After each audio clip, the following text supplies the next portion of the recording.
Okay, Alan, the Levy board have recently agreed 6.5 million, an extra 6.5 million payment one-off in prize money to compensate for media rights losses. Do you think that some racecourses rest on their media laurels and do very little to actually try and encourage people to come into their racecourses, to raise funds themselves? And should the money you give them be in balance with what they actually put up themselves for prize money? Well, on the first of those, I think you probably could have said that, 20, 25 years ago, where when I started in racing, the commercial effort that Racecourses made was very mixed, and you could really see who was making a real effort and who wasn't. I think two things have happened. The first one is that Racecourses have generally become much more commercial. Their marketing and promotion initiatives are much better than they used to be, and I think you'd struggle now to think of a racecourse that does a particularly bad job in trying to get people to go. I'm sure they will all say that they can do better, of course, but the overall standard has got a lot better. And the second thing that's happened is that prize money agreements have been put in place between the racecourses and the horsemen, principally racehorse owners, and the rise of the professionalism in the owners and horsemen side of the business has become marked in the last 10 years or so, so that the existence of those agreements, okay, they lapsed the last couple of years, but they're now about to be reaffirmed, really ensure that racecourses have to commit a certain amount of what they get from their own sources back into the business. We ourselves have always insisted that the racecourse must put something in to get something out of the levy. So about 2/3 of what we give to racecourses in prize money is dependent entirely on what they themselves do in performance terms, what they put into prize money and what they generate in levy. Now, you could argue that those incentives are not great enough, that we could do the whole thing based on racecourse performance. We don't. We have a bit of it that's just a fixed payment. But in there somewhere, what we're trying to do is encourage racecourses positively to do better. So the better a racecourse does against similar size racecourses, the more we're able to give. And that upward looking meritocracy is designed to ensure that racecourses have a reward for investing in the sport.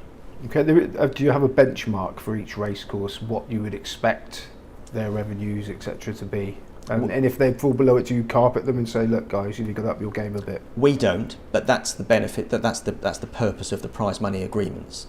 So the prize money agreements, as I understand it, although they're not our agreements, but they're the racecourse and the horsemen's group, they require a racecourse to put a certain proportion of its revenue into prize money. If it fails to do that, then there are sanctions available, I assume, that the horsemen can look to enforce.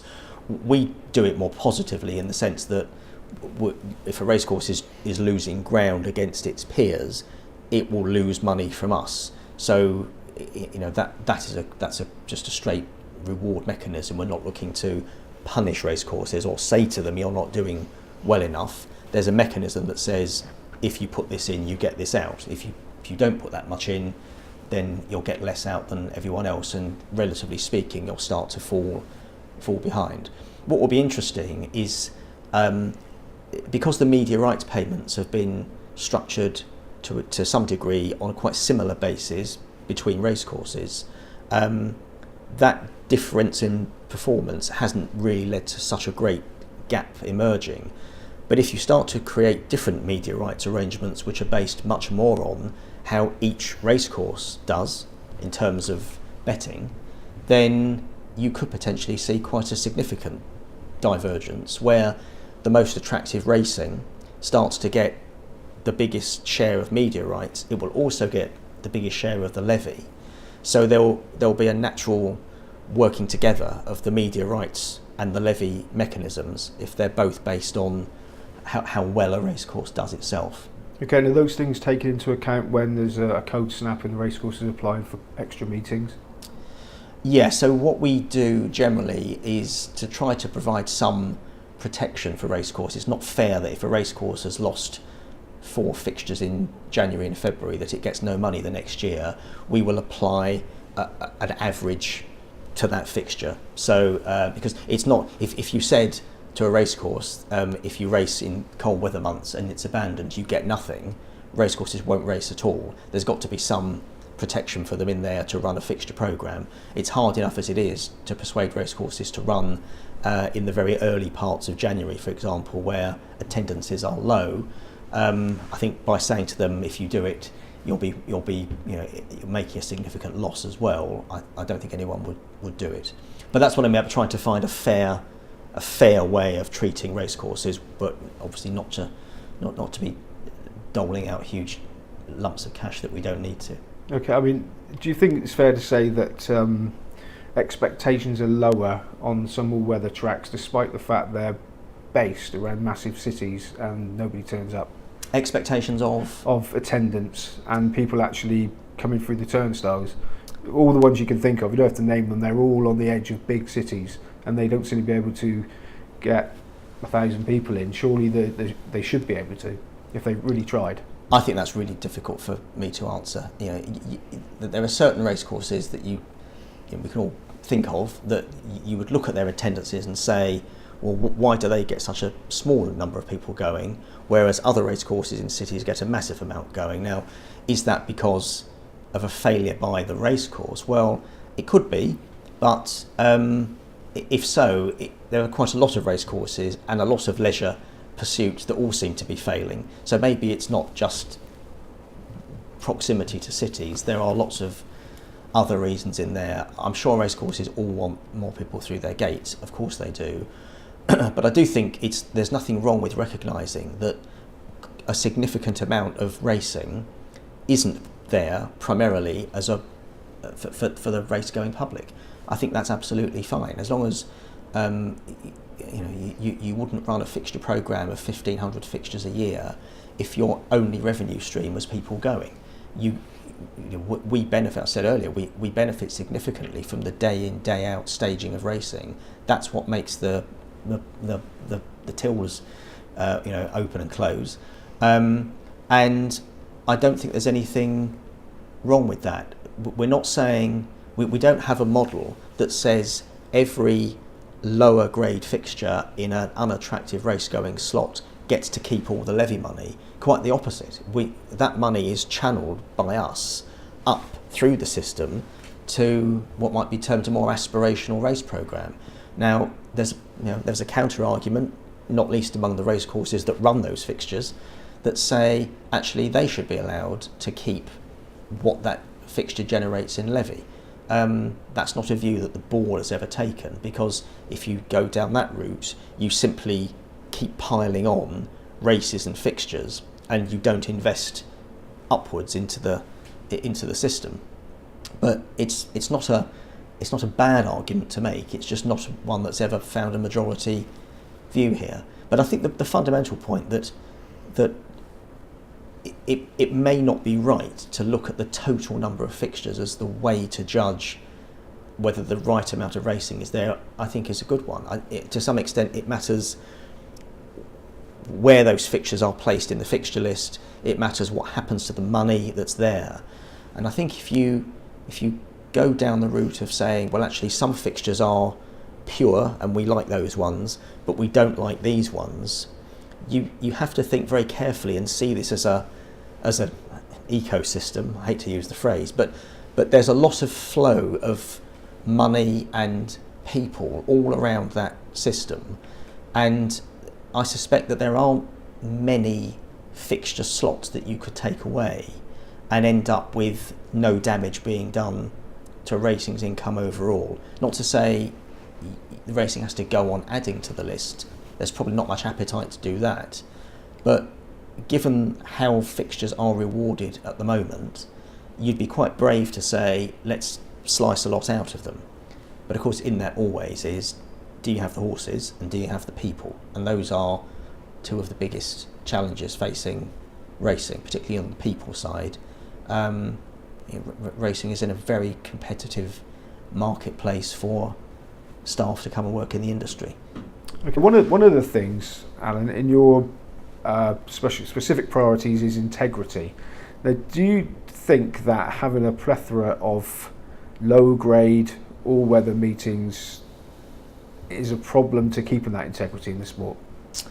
Well, in itself, no, because I think that the overwhelming majority of people that are involved in the sport are doing it on a completely straight basis. And I think you have to be careful about equating the value of a race with people behaving badly. It almost suggests that those who are the least well off are disposed to doing wrong things. I think that's not a good way of thinking about people and their motivation. But clearly, if you have races where the reward is relatively lower, then I'm sure that the regulator, BHA, keeps a very close eye on those races, because they're horses that maybe have a different season mapped out for them, a different campaign mapped out for them for different reasons to something running up through the top handicaps. But I think all that you can do is to say that the public confidence in the sport is essential. We provide, well, it will be about £20 million this year out of a total bill of about 25 million for integrity purposes. And the sport, I'm sure, is fully behind BHA in keeping the sport clean. But I think that the public confidence point is crucial. That if people didn't think that the races there were fairly run, then the interest in them would be significantly less. I don't sense that that is the case. I think there's a whole different question about handicap marks, and which is a whole another interview about the way that the sport creates handicaps and where the incentive is to get your horse down to the lowest possible mark to have its best possible chance, and how you go about that. But I think there's a distinction to be drawn between, as I remember one trainer putting it to me, plenty of horses that I've run in races that I knew they couldn't win, but I've never put a horse in a race and told the jockey not to win. And I think that's a very helpful way of looking at the two sides of the coin. Okay, now finally, Levy Board obviously depends on bookmakers making money. Now you've given a £500,000 profit starting point before the levy kicks in to independent bookmakers. That's very benevolent of you. Why did you do that? Well, the real credit for that goes to the government, because the government changed the regulations in 2017. But we ourselves have been saying for a number of years that we were collecting levy from about 1,000 different betting operators. But the vast majority of those operators, and I mean the vast majority, were paying a relatively small sum of money. So all on-course bookmakers, I mean, one of the very far-sighted things that Levy Board did maybe 20 years ago, 15 years ago, before my time here, was to change the way that racecourse bookmakers paid and stopped it being on a gross profit or turnover basis, but just paid a fixed sum of money per year. So we were collecting, I think it was £240 a year from hundreds of on-course bookmakers, and not very much money from a whole range of betting shops which weren't making a huge amount. And we recommended to the government that they looked at whether this structure was right. So the effect of doing that has meant that we now collect levy from no more than about 60 bookmakers. It clearly has been beneficial to on-course bookmakers and to the smaller operators, which was one of the intentions behind the change. So I think that for the benefit of, again, the ecosystem of racing and betting, having something in there that's designed to provide a bit of a break for the smaller operators is something that's in tune with our thinking and government's thinking. Okay, Alan Delmonte, thank you very much. Thank you.